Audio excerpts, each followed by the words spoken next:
All aboard! Welcome back to the classroom. I'm Mr. Rocco, and here at Mr. Rocco's Rockin' History, I'm always searching for the truth behind the textbook.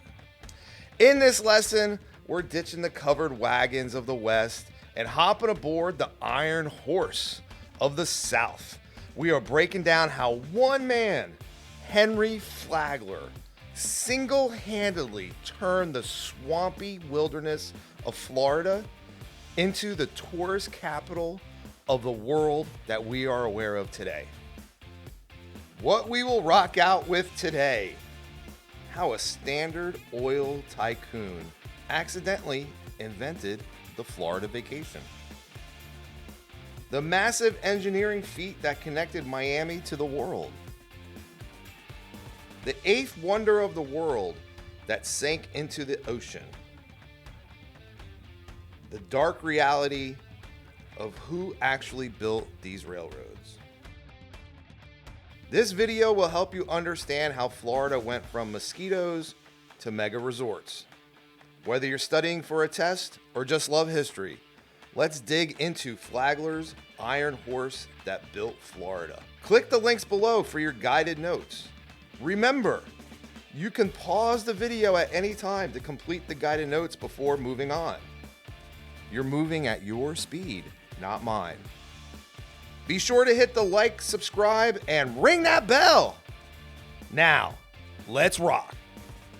In 1880, if you wanted to get from Jacksonville, Florida, to what is now Miami, you would take days, sometimes weeks, hacking through dense scrub, dodging alligators, and sailing on unreliable boats. South Florida wasn't a destination. It was a swampy frontier that most people avoided like the plague. By 1912, you can make that trip in hours, sipping champagne in a luxury rail car all the way to Key West. The population of Miami, a city that literally didn't exist before this railroad, exploded overnight. How did an entire state transform so fast? It came down to one man with deep pockets who looked at a jungle and said, "Yeah, put a hotel there." Now let's hit the first motivating factor: the economics of luxury. Henry Flagler wasn't originally a railroad guy. He was a partner in Standard Oil with John D. Rockefeller. He was already filthy rich. He came to St. Augustine for his honeymoon and found the weather amazing, but the hotels, kind of terrible.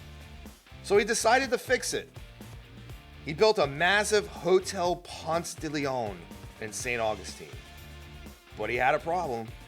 How do you get wealthy northerners down to your expensive hotel? You build a railroad. Flagler bought up smaller, broken down rail lines and connected them, creating the Florida East Coast Railway. He wasn't just building tracks, he was building an economy. He offered cheap land to anyone who would farm citrus along his tracks, ensuring his trains would be full of tourists going south and Florida oranges going north. Let's hit the second major factor: the Great Freeze and the mother of Miami. By 1894, Henry Flagler's railroad stopped at West Palm Beach. He had zero intention of going further south.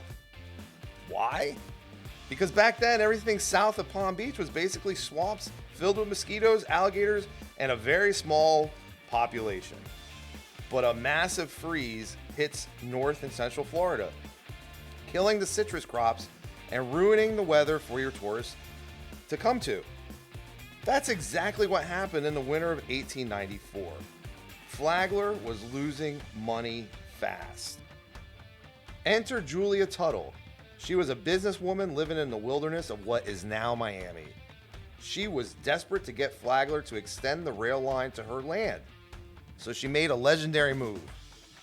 She picked a box of fresh, unfrozen orange blossoms, proof that the freeze hasn't touched South Florida, and sent them to Flagler. He realized if he wanted a weatherproof investment, he had to go south.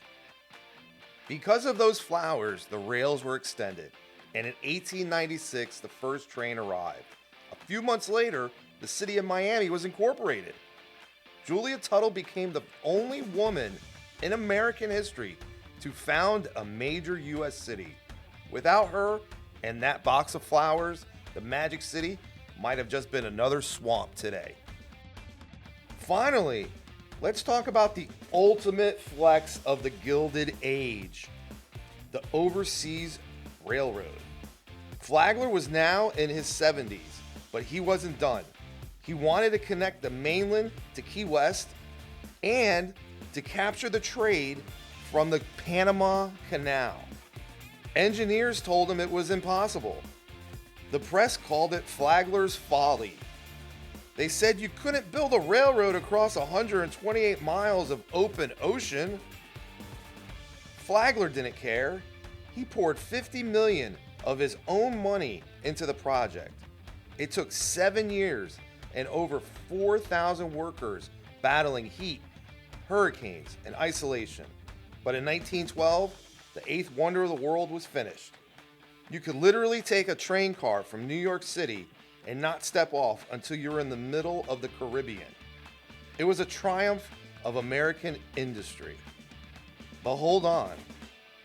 This is where we find the truth behind the textbook. We celebrate the hotels and the engineering, but who actually built this empire? The reality was brutal. The Florida East Coast Railway relied heavily on the convict lease system. This was a system where the state leased out prisoners, mostly African American men, often arrested for minor or made-up crimes, to private companies. They worked in horrific conditions, waist-deep in swamp water, battling malaria, heat exhaustion, and brutal overseeing supervisors. And the Overseas Railroad? Hundreds of laborers died during hurricanes that swept over the Keys during its construction. The luxury of the Gilded Age was built on the backs of laborers who paid the ultimate price. The railroad to Key West didn't last forever. The Labor Day hurricane of 1935 destroyed miles of track. Instead of rebuilding the train, the state built the Overseas Highway right on top of Flagler's old bridges. If you drive to Key West today, you're driving on Flagler's foundation. So while the train is gone, the result is the Florida we know today. A state built on tourism, agriculture, and connectivity. Flagler just didn't move people, he moved the entire U.S. economy south. So Henry Flagler, a visionary, industrialist, or a ruthless tycoon? The answer? Usually both. The other truth behind the textbook is that racial segregation was still legal and practiced in the South. While you might have been able to take a luxury car from New York City to Key West sipping champagne, there was another segment of American citizens who never were afforded that opportunity. They were segregated into the steerage class of the railway cars, never being able to benefit from the luxury that others might have participated in.